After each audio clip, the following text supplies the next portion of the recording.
Lista de dichos. Se detuvo para alcanzar su escritorio, recoger una Biblia encuadernada en cuero y pasar sus páginas bien gastadas. Pero por ejemplo, Lucas 7, 18-23 y Mateo 11, versículos 2-6, dicen que Juan el Bautista envió a sus mensajeros para preguntar a Jesús si realmente era el Mesías cristiano que estaban esperando. Jesús respondió, en esencia, dile que considere mis milagros, dile lo que has visto, los ciegos ven, los sordos oyen, los cojos caminan, a los pobres se les predica la buena noticia.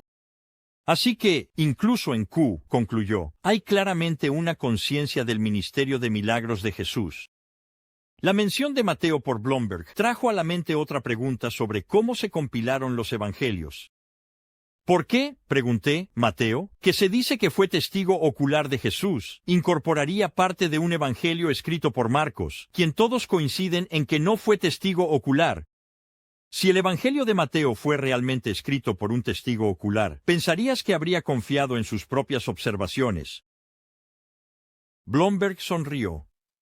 Solo tiene sentido si Marcos, de hecho, basaba su relato en los recuerdos del testigo ocular Pedro. Dijo, como tú mismo has dicho, Pedro estaba entre el círculo íntimo de Jesús y tuvo acceso a ver y oír cosas que los otros discípulos no. Por lo tanto, tendría sentido que Mateo, aunque era un testigo ocular, confiara en la versión de los eventos de Pedro, transmitida a través de Marcos. Sí, pensé para mí mismo, eso tenía algo de sentido. De hecho, una analogía comenzó a formarse en mi mente a partir de mis años como reportero de noticias. Recuerdo haber sido parte de una multitud de periodistas que una vez acorraló al famoso patriarca político de Chicago, el difunto alcalde Richard J. Daley, para bombardearlo con preguntas sobre un escándalo que se estaba gestando en el departamento de policía. Hizo algunos comentarios antes de escapar a su limusina. Aunque fui testigo de lo que había sucedido, inmediatamente fui a un reportero de radio que había estado más cerca de Daley y le pedí que reprodujera la grabación de lo que Daley acababa de decir. De esa manera, podría asegurarme de haber escrito correctamente sus palabras. Eso, reflexioné, era aparentemente lo que Mateo hizo con Marcos. Aunque Mateo tenía sus propios recuerdos como discípulo, su búsqueda de precisión lo llevó a confiar en parte del material que provenía directamente de Pedro, en el círculo íntimo de Jesús. Sintiéndome satisfecho con las respuestas iniciales de Blomberg sobre los primeros 3 evangelios, llamados los sinópticos, que significa ver al mismo tiempo, debido a su esquema similar y su interrelación, a continuación, dirijo mi atención al Evangelio de Juan. Cualquiera que lea los 4 evangelios podrá ver lo mismo. Reconocerá de inmediato que hay diferencias obvias entre los sinópticos y el Evangelio de Juan, y quería saber si esto significa que hay contradicciones irreconciliables entre ellos.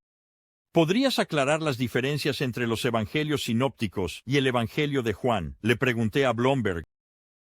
Sus cejas se levantaron. Gran pregunta, exclamó. Espero escribir un libro entero sobre el tema. Después de que le aseguré que solo buscaba lo esencial del tema, no una discusión exhaustiva, se acomodó de nuevo en su silla. Bueno, es cierto que Juan es más diferente que similar a los sinópticos, comenzó. Solo un puñado de las historias principales que aparecen en los otros 3 evangelios reaparecen en Juan, aunque eso cambia notablemente cuando se llega a la última semana de Jesús. A partir de ese momento, los paralelismos son mucho más cercanos. También parece haber un estilo lingüístico muy diferente. En Juan, Jesús utiliza una terminología diferente. Él habla en largos sermones y parece haber un cristianismo más alto, es decir, afirmaciones más directas y más evidentes de que Jesús es uno con el Padre, Dios mismo, el camino, la verdad y la vida, la resurrección y la vida. ¿Qué explica las diferencias?, pregunté. Durante muchos años, se asumió que Juan sabía todo lo que Mateo, Marcos y Lucas escribieron, y no vio la necesidad de repetirlo, así que eligió conscientemente complementarlos. Más recientemente, se ha asumido que Juan es independiente de los otros 3 evangelios, lo que podría explicar las diferentes elecciones de material y otra perspectiva de Jesús. Hay algunas características teológicas distintivas en Juan, observé, sin duda, pero ¿merecen ser llamadas contradicciones? Creo que la respuesta es no, y aquí está el porqué. Para casi cada tema o distintivo importante en Juan, puedes encontrar paralelismos en Mateo, Marcos y Lucas, incluso si no son tan abundantes. Esa fue una afirmación audaz. Decidí ponerla a prueba planteando quizás el tema más significativo de todos, en relación con las diferencias entre los sinópticos y el Evangelio de Juan. Juan hace afirmaciones muy explícitas sobre Jesús siendo Dios, lo que algunos atribuyen al hecho de que escribió más tarde que los otros y comenzó a embellecer las cosas. Dije, ¿puedes encontrar este tema de la deidad en los sinópticos? Sí, puedo, dijo. Es más implícito, pero lo encuentras allí. Piensa en la historia de Jesús caminando sobre el agua, que se encuentra en Mateo 14, 22, 33 y Marcos 6, 45, 52. La mayoría de las traducciones al inglés ocultan el griego al citar a Jesús diciendo, «Ten ánimo, soy yo». En realidad, el griego dice literalmente, «No temas, yo soy». Esas últimas dos palabras son idénticas a lo que Jesús dijo en Juan 8:58, cuando asumió el nombre divino, «Yo soy», que es la forma en que Dios se reveló a Moisés en la zarza ardiente en Éxodo 3:14. Así que, Jesús se está revelando como el que tiene el mismo poder divino sobre la naturaleza que Yahvé, el Dios del Antiguo Testamento.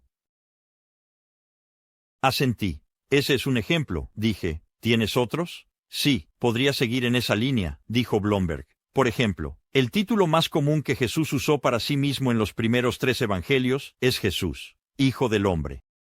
Y levanté la mano, para detenerlo. Espera, dije.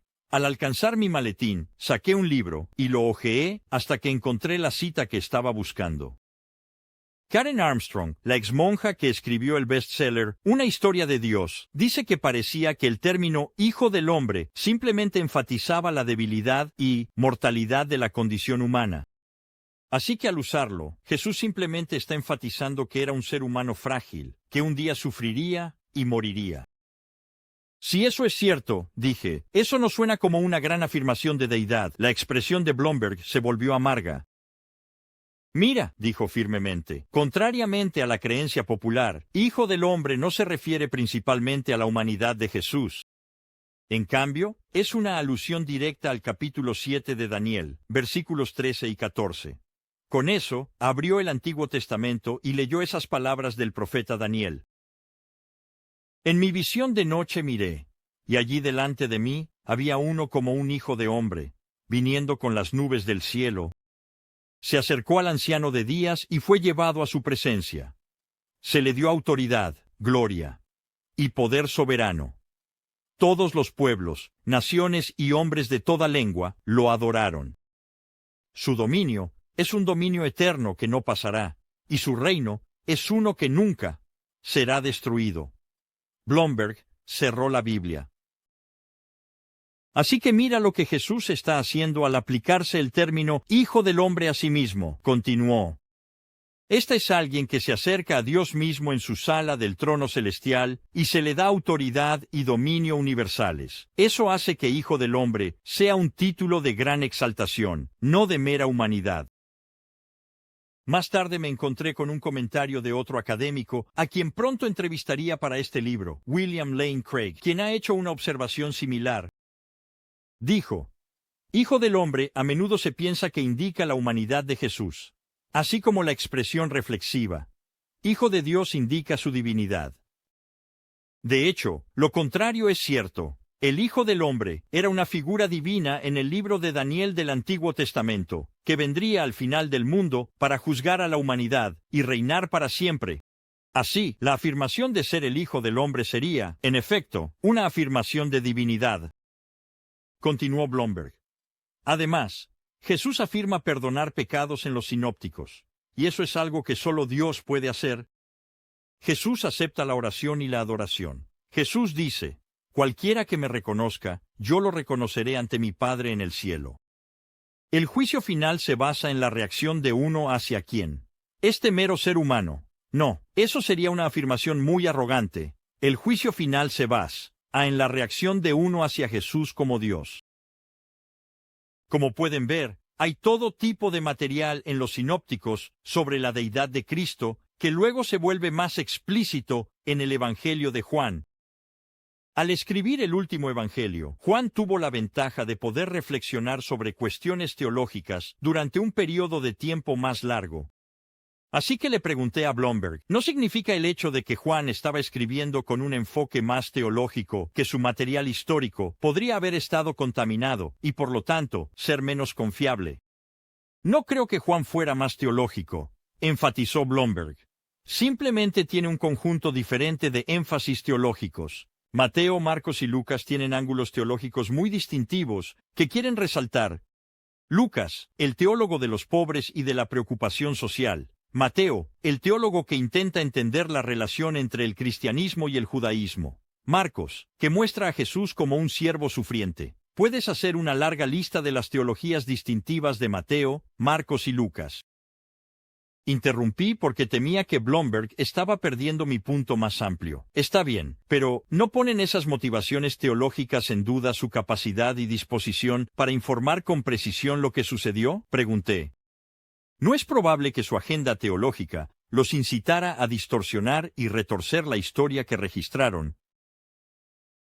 Ciertamente significa que, como con cualquier documento ideológico, tenemos que considerar eso como una posibilidad, admitió. Hay personas con cuentas que saldar que distorsionan la historia para servir a sus fines ideológicos, pero, desafortunadamente, la gente ha concluido que eso siempre sucede, lo cual es un error.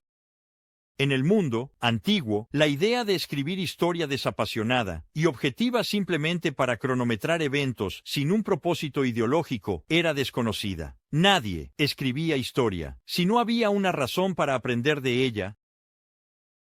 Sonreí. Supongo que podrías decir que eso hace que todo sea sospechoso, sugerí. Sí, a un nivel lo es, respondió. Pero si podemos reconstruir una historia razonablemente precisa, a partir de todo tipo de otras fuentes antiguas, deberíamos poder hacerlo a partir de los evangelios, aunque ellos también sean ideológicos. Blomberg pensó por un momento, buscando en su mente una analogía apropiada para enfatizar su punto. Finalmente, dijo, aquí hay un paralelo moderno de la experiencia de la comunidad judía, que podría aclarar lo que quiero decir.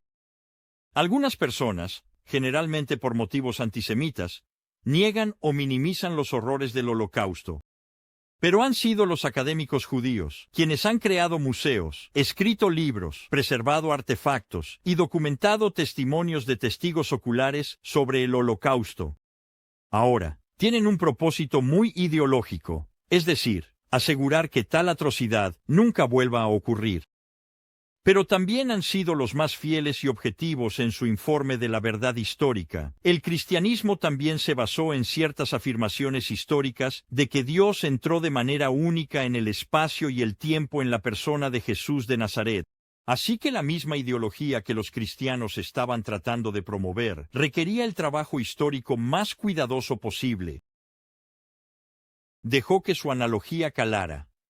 Volviéndose para mirarme más directamente preguntó, ¿ves mi punto? Asentí para indicar que sí. Es una cosa decir que los evangelios están arraigados en testimonios de testigos oculares indirectos. Es otra cosa afirmar que esta información fue preservada de manera confiable hasta que finalmente se escribió años después. Esto, sabía, era un punto importante de controversia, y quería desafiar a Blomberg con este tema de la manera más directa posible. De nuevo, tomé el popular libro de Armstrong, Una historia de Dios. Escucha algo más que escribió, dije. Sabemos muy poco sobre Jesús. El primer relato completo de su vida fue el Evangelio de San Marcos, que no se escribió hasta alrededor del año 70, unos 40 años después de su muerte. Para entonces, los hechos históricos habían sido superpuestos con elementos míticos que expresaban el significado que Jesús había adquirido para sus seguidores. Es este significado el que San Marcos transmite principalmente más que una representación confiable y directa. Lanzando el libro de vuelta a mi maletín abierto, me volví hacia Blomberg y continué. Algunos académicos dicen que los evangelios fueron escritos mucho después de los eventos, lo que permitió que la leyenda se desarrollara y distorsionara lo que finalmente se escribió, convirtiendo a Jesús de un simple maestro sabio en el mítico Hijo de Dios. ¿Es esa una hipótesis razonable? ¿O hay buenas pruebas de que los evangelios fueron registrados antes de eso, antes de que la leyenda pudiera corromper totalmente lo que se registró en última instancia? Los ojos de Blomberg se entrecerraron, y su voz adoptó un tono firme. Hay dos cuestiones separadas aquí, y es importante mantenerlas separadas, dijo. Creo que hay buenas pruebas que sugieren fechas tempranas para la escritura de los evangelios. Pero incluso si no las hubiera, el argumento de Armstrong no funciona de todos modos. ¿Por qué no?, pregunté. La datación académica estándar, incluso en círculos muy liberales, es que Marcos fue escrito en los años 70. Mateo y Lucas en los años 80, Juan en los años 90. Pero escucha, eso todavía está dentro de las vidas de varios testigos oculares de la vida de Jesús, incluidos testigos oculares hostiles que habrían servido como un correctivo si se estuvieran difundiendo enseñanzas falsas sobre Jesús. En consecuencia, esas fechas tardías para los evangelios realmente no son tan tardías. De hecho, podemos hacer una comparación que es muy instructiva. Las dos biografías más antiguas de Alejandro Magno fueron escritas por Arriano y Plutarco, más de 400 años después de la muerte de Alejandro, en 323 a.C. Sin embargo, los historiadores las consideran generalmente confiables. Sí, el material legendario sobre Alejandro se desarrolló con el tiempo, pero fue solo en los siglos posteriores a estos dos escritores. En otras palabras, los primeros 500 años mantuvieron la historia de Alejandro prácticamente intacta. El material legendario comenzó a surgir en los siguientes 500 años. Así que, ya sea que los evangelios se escribieran 60 años o 30 años después de la vida de Jesús, la cantidad de tiempo es insignificante en comparación. Es casi un tema irrelevante. Puedo entender lo que Blomberg estaba diciendo. Al mismo tiempo, tenía algunas reservas al respecto. Para mí, parecía intuitivamente obvio que cuanto más corto sea el intervalo entre un evento y cuando se registró por escrito, menos probable sería que esos escritos cayeran en la leyenda o en recuerdos erróneos. Déjame conceder tu punto por el momento, pero volvamos a la datación de los evangelios. Dije, indicaste que crees que fueron escritos antes de las fechas que mencionaste. Sí, antes, dijo él, y podemos respaldar eso al mirar el libro de los Hechos, que fue escrito por Lucas. Los Hechos termina, aparentemente, sin terminar. Pablo es un personaje central del libro, y está bajo arresto domiciliario en Roma. Con eso, el libro se detiene abruptamente. ¿Qué le sucede a Pablo? No lo descubrimos en los Hechos, probablemente porque el libro fue escrito antes de que Pablo fuera ejecutado. Blomberg se estaba emocionando más a medida que avanzaba. Eso significa que los hechos no pueden datarse más tarde, del 62 d.C. Habiendo establecido eso, podemos retroceder desde allí, dado que los hechos es la segunda parte de un trabajo de dos partes. Sabemos que la primera parte, el Evangelio de Lucas, debe haberse escrito antes que eso. Y dado que Lucas incorpora parte del Evangelio de Marcos, significa que Marcos es aún más antiguo. Si permites tal vez un año para cada uno de esos, terminas con Marcos escrito a más tardar alrededor del 60 d.C., tal vez incluso a finales de los 50. Si Jesús fue ejecutado en el 30 o 33 d.C., estamos hablando de un intervalo máximo de unos 30 años. Se reclinó en su silla con un aire de triunfo. Hablando históricamente, especialmente en comparación con Alejandro Magno, dijo, eso es como un boletín de noticias. De hecho, eso fue impresionante, cerrando la brecha entre los eventos de la vida de Jesús y la escritura de los evangelios hasta el punto en que era negligible según los estándares históricos. Sin embargo, aún quería presionar el tema. Mi objetivo era retroceder el reloj tanto como pudiera para llegar a la información más temprana sobre Jesús. Me levanté y caminé hacia la estantería. Veamos si podemos retroceder aún más, dije, volviéndome hacia Blomberg. ¿Qué tan temprano podemos datar las creencias fundamentales en la expiación de Jesús, su resurrección y su asociación única con Dios?